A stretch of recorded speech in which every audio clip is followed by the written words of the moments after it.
Some stories don't just begin, they awaken, stirring from the depths of our souls when life's whispers become too profound to ignore. My journey was set in motion by such a whisper, a convergence of personal duty and unexpected plunges into the mysteries of our collective past. It all started with my mother, a woman whose essence was as enigmatic and multifaceted as the ancient deity she was named after.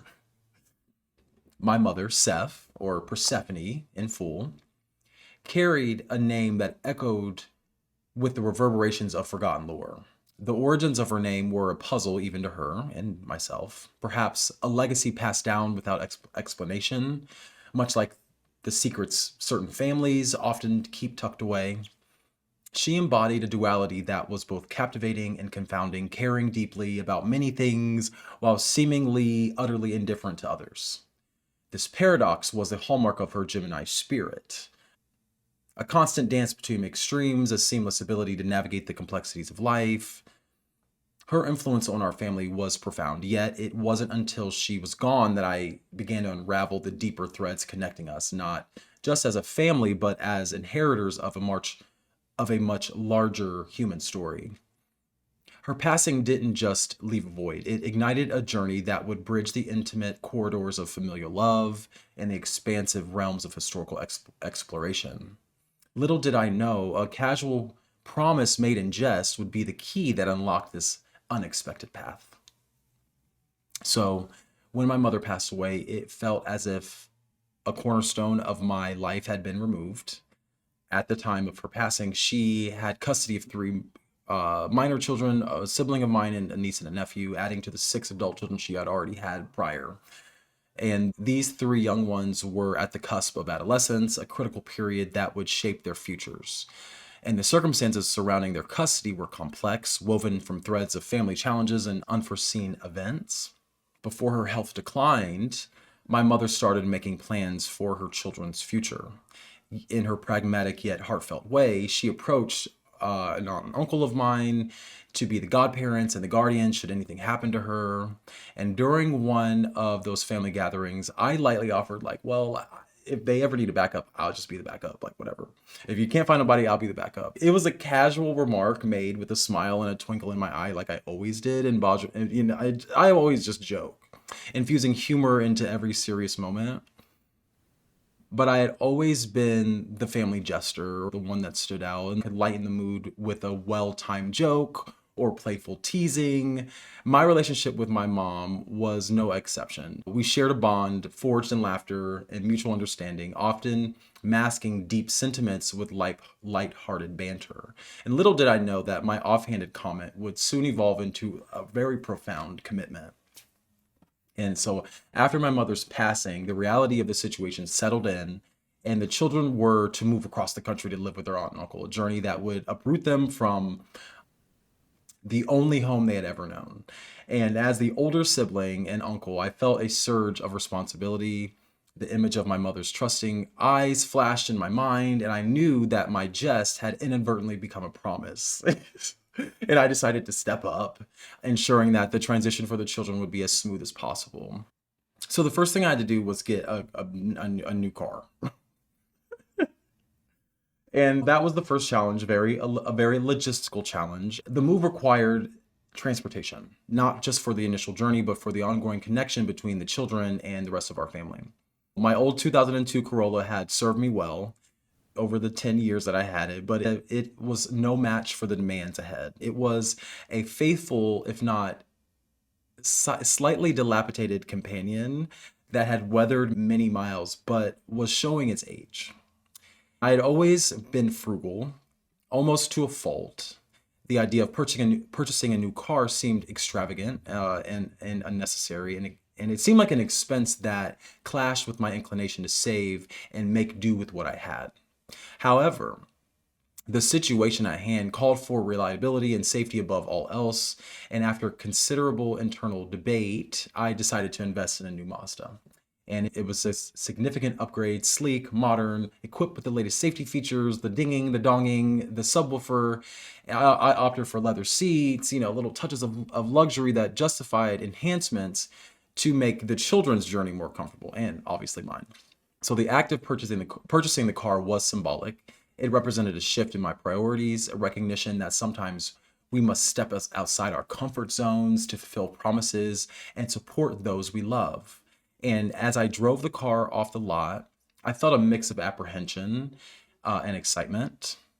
So when Carvana delivered my car to me, I felt a lot of apprehension and a little bit of excitement because I finally had a vessel for it was less about transportation and transporting, but it was more about making sure that there was a connection, a bridge between the past and the future, because I didn't want anybody to feel a certain kind of way. So I just wanted to make sure that they would be okay. And the drives were long, 8-hour long stretches, sometimes spanning different time zones. And at first, the novelty kept me alert. The open road, the hum of the engine, the sense of purpose, fueling my energy. But the miles accumulated, and so did the fatigue. And I quickly realized that staying awake and focused was a challenge I had to address proactively. Music seemed like an obvious solution to rolling down the window, like, let's have a party. I tried to play the children's favorite music, pop music, and TikTok songs, and they were all the rage. And while they enjoyed it, I found myself growing restless. And the repetitive rhythms and the synthesized melodies, they just didn't resonate with me. And then when I played my own music, the classic tracks, more eclectic music, they were disinterested in my musical taste. So our musical tastes were a generational chasm, and bridging it proved difficult. And I noticed that music had a profound effect on my physiology. Certain songs invigorated me while others lulled me into a meditative state, and which was not ideal when I was behind the wheel. So I experimented with different playlists and Clubhouse and silence, and none of those provided a sustainable solution. The monotony of the road required a different kind of engagement, something that could captivate my mind without compromising my safety or their safety. So, because I didn't want to have to be switching to my phone and touching my phone. And so, in the quest for a remedy, I stumbled upon the idea of audiobooks and podcasts. Many were episodic or required frequent interaction to select new content. So then I discovered YouTube, on YouTube, you could find YouTube channels that were like freaking like you could find a video that's like 8 hours long. Like, if you really liked something on YouTube, there was an 8-hour video about it, 8-hour solid video about it. And there's this channel on YouTube called Mind Unveiled. And it went into extensive explorations of historical mysteries and architectural anomalies. And like, if you know me, I've always wanted to be an architect when I was a kid. So like anything regarding the shape of the windows and why they do the things that they do in terms of building, I'm all ears. And the videos were long, and sometimes, they were up to 8 hours long, and they went into topics that legitimately piqued my intellectual curiosity. So I began playing these videos. I began saving them for drives of that nature. I would look at the video and I'd be like, okay, this is a solid 7-hour video. I'm gonna save this for my drive. And so I would plan and have all these things saved up and have them downloaded. So in the event that I was out of service, I could always have my YouTube videos. Because in these videos, the narrators discuss a lot of peculiar things, such as, for instance, like windows found in the basement of old buildings where basements shouldn't exist, especially in places like Florida where it's always flooding. They presented theories about hidden histories and the remnants of an old world that had been obscured over time. And the content was very engaging. It was kind of boring, but it was extremely thought-provoking. And most importantly, it kept my mind alert. Like, I still don't know to this day why certain things keep me up and other things literally make me want to go to sleep. And it doesn't have to do with the tone of the person's voice or the quality of the thing. It's just the idea that you're presenting to me has to be legit. If it's not legit, I'm not paying attention. And neither did the kids. They were asleep mostly during those car rides, and because the rhythmic cadence of the narrators serving as a soothing backdrop for their dreams, I allowed that to happen. We would also talk about these things that they were talking about too, because they were also confused. Like, if they were awake and we were talking about stuff, and I'd be like, kids, here's what we're going to talk about right now. And I would make them listen to me talk about these weird peculiarities about our reality. And for me, it was a portal for them as well, but it was really for me into a world of forgotten knowledge and intriguing possibilities. Because I'm like, we don't really get a lot of space to be intrigued. There's so much going on in the world. That little time that I had in the car with the kids was like our little portal to connect, that I used to connect with them. And we're not talking about anything stupid. We're not talking about things that are like very intriguing. And so we did. And the miles started to more quickly because it allowed my mind to wander through a labyrinth of history and architecture and the mysteries of civilizations past, not how many miles are we there yet. Mind Unveiled became more than just a tool to take. It ignited a passion for uncovering hidden truths and questioning established narratives. The channel featured a man and a woman. It was a faceless channel without, they didn't reveal their identities, but they guided listeners through a series of explorations into forgotten chapters of history. Discussions on architectural oddities like the unexplained windows and buildings in basements where there shouldn't be basements served as metaphors for the layers of history buried underneath our modern structures. They spoke of cities built atop other cities, of architectural styles that seemed out of place and time, and the possibility that much of what we accept as historical fact may be incomplete or distorted. These ideas resonated with me, stirring a curiosity that had long been dormant. I began to wonder about the stories hidden in plain sight, the symbols and the relics that we pass by daily without even a second thought. So as I got deeper into the content, I found myself drawing parallels between this idea of the old world's mysteries and my family's own history. The narrators often reference the concept of an old world, a time before recorded history or before this modern era when different systems of government and social organization prevailed. They spoke of symbols and creatures and myths that lingered at the edges of our collective consciousness and still kind of do. And these explorations prompted me to reflect on my family's migration. They were migrated from Florida in the Great Migration and other places in the South. And despite our roots there, I had never really visited those places. And it was a conspicuous absence in my personal narrative, one that I hadn't really scrutinized up until this exact moment. And the more and more I learned, I felt an inexplicable connection to the places and the histories being discussed. So the realization that my family's past might intertwine with these broader historical currents was both exhilarating and unsettling. I began to question why I had never been to Florida. Was it merely circumstance?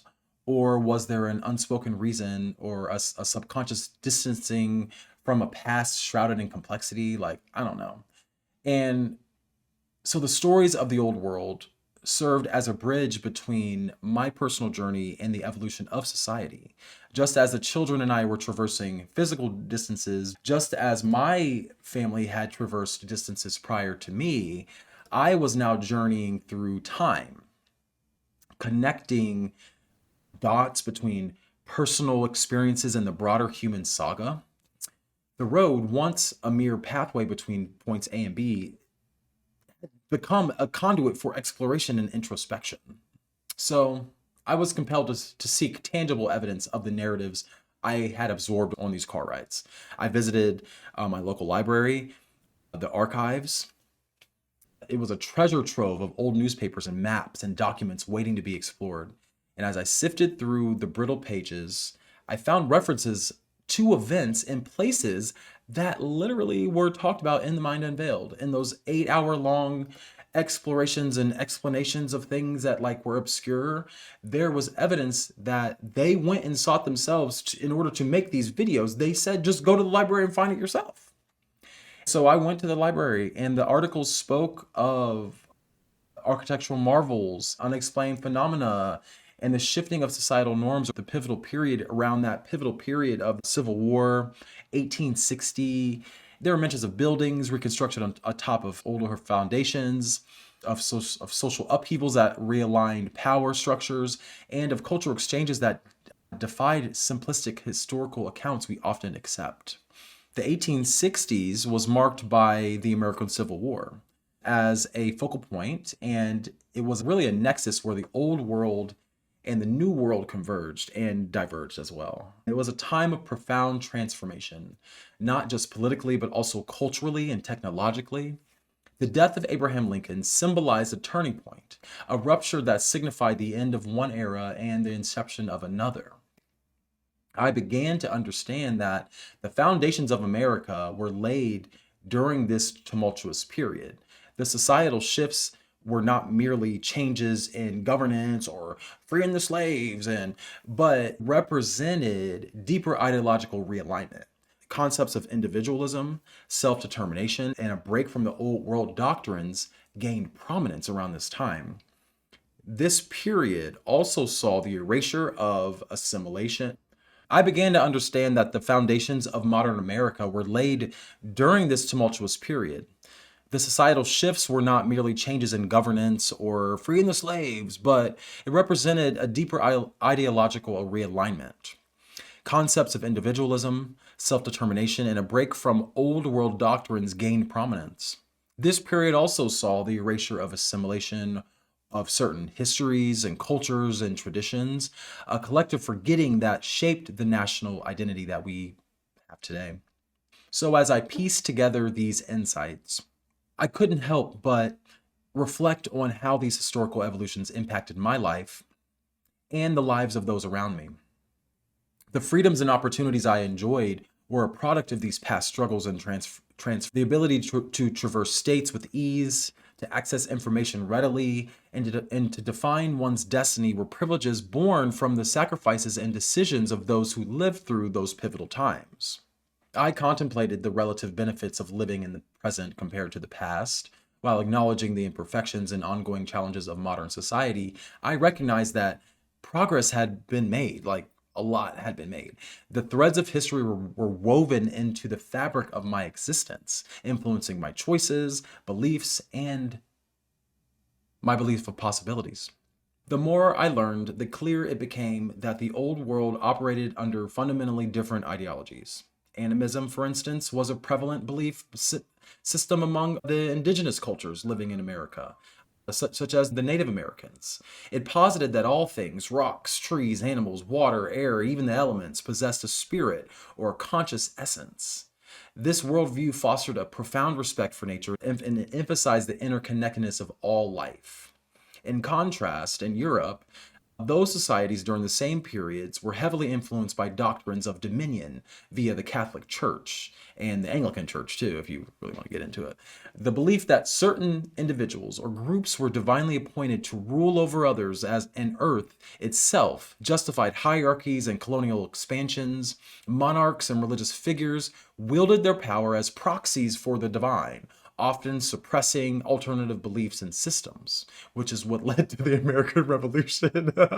Or that's what history says. They rejected all of that. And the collision of those ideologies led to conflicts and eventually the emergence of new ideas.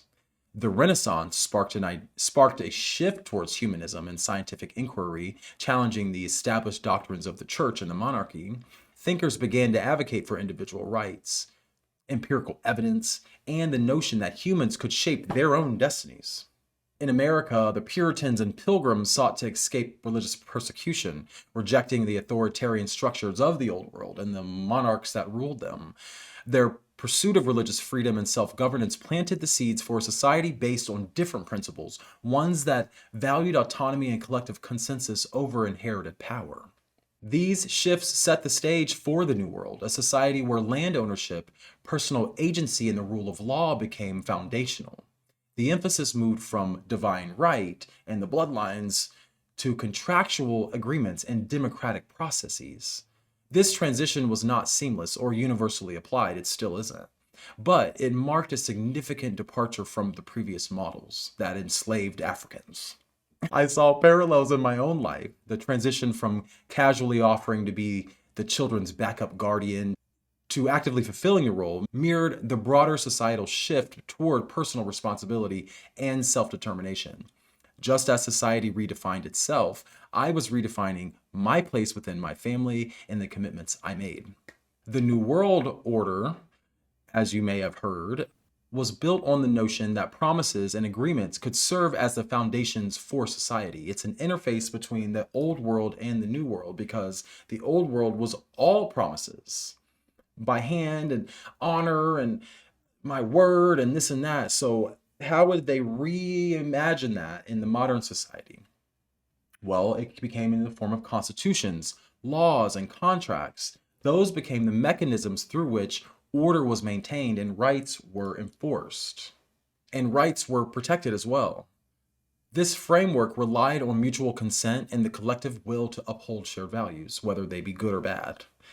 In my personal journey, the promise I made to be there for my sibling and my niece and nephew was a binding agreement that shaped my actions. The purchase of a car, the countless hours on the road, and the dedication to their well being were all manifestations of that commitment. The idea of supremacy shifted from one of divine mandate to one of collective agreement. Authority was granted by the people, for the people, not bestowed from above. This restructuring allowed for a more inclusive and adaptive society, albeit one that still grapples with inequality and injustice. So, in reflecting on this, I recognize that my authority within the family was not inherited, but earned through trust and consistent action. My siblings and my niece and nephew, my cousins, they looked to me not because I was ordained to lead, but because I had chosen to step up when it was needed. The realization reinforced the importance of agency and the impact one individual can have on the lives of others. So, despite the progress, modern society remains a hybrid of old and new ideologies. Traditions persist, and historical influences continue to shape historical and cultural norms and values. The journey toward a fully realized new world is ongoing, marked by advancements and setbacks and declarations by every single president. The complexity is mirrored in my own experiences. While embracing new roles and responsibilities, I also carried forward traditions and lessons from my own mother, honoring her memory by integrating her values into my actions. The fusion of past and present became a guiding principle, informing how I navigated challenges and supported my family. So promises, both personal and societal, serve as the glue that holds relationships and communities together. They establish expectations and trust, providing a framework within which people can operate and collaborate. In historical context, promises were formalized through rituals, symbols, and legal instruments. My promise to my mother and my little sister, my niece and my nephew, was an unwritten contract, yet it held immense weight. It dictated my choices and reinforced my commitment to being a dependable presence in their life. This personal contract echoed the broader societal reliance on promises to maintain order and cohesion. However, promises are only as strong as the mechanism in place to uphold them. Throughout history, enforcement has been necessary to ensure compliance and address breaches of trust. Legal systems, social norms, and moral codes have evolved to support the integrity of agreements.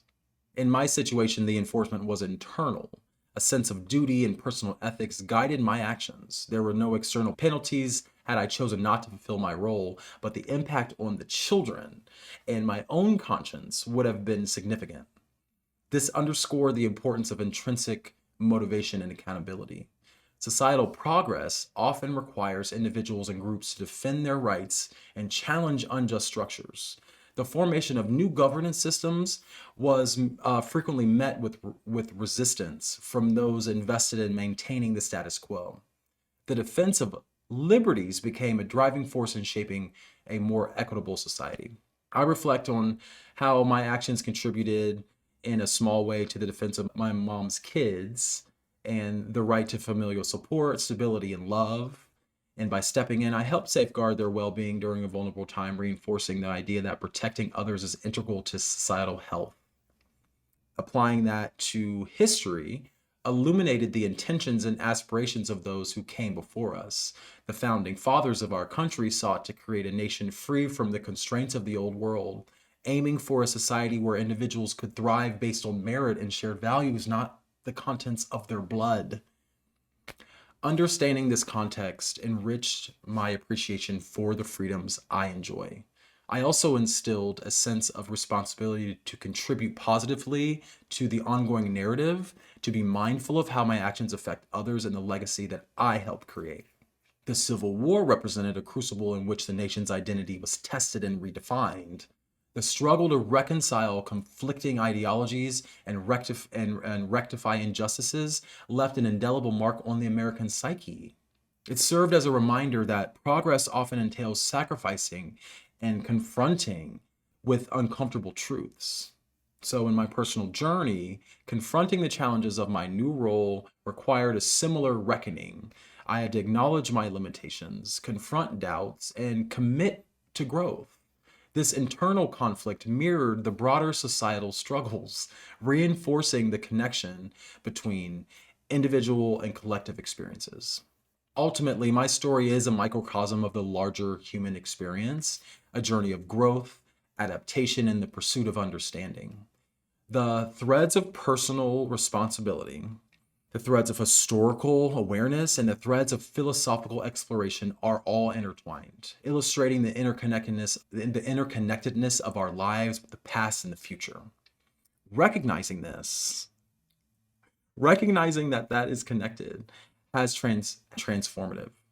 It has deepened my empathy, broadened my perspective, and reinforced the importance of staying engaged with both personal and social developments. The road ahead remains uncertain, but with awareness and intention, I am better equipped to navigate it. So, as I reflect on this journey, I'm struck by the profound interconnectedness of individual narratives and societal evolution. So, while embracing the old and the new, honoring traditions while remaining open to new ideas, we can navigate the complexities of modern life with wisdom and compassion. My journey is but one thread in the vast tapestry of humanity, yet it represents the potential each of us has to make a meaningful impact. It's rooted in the promises we keep and the connections we forge across time and space.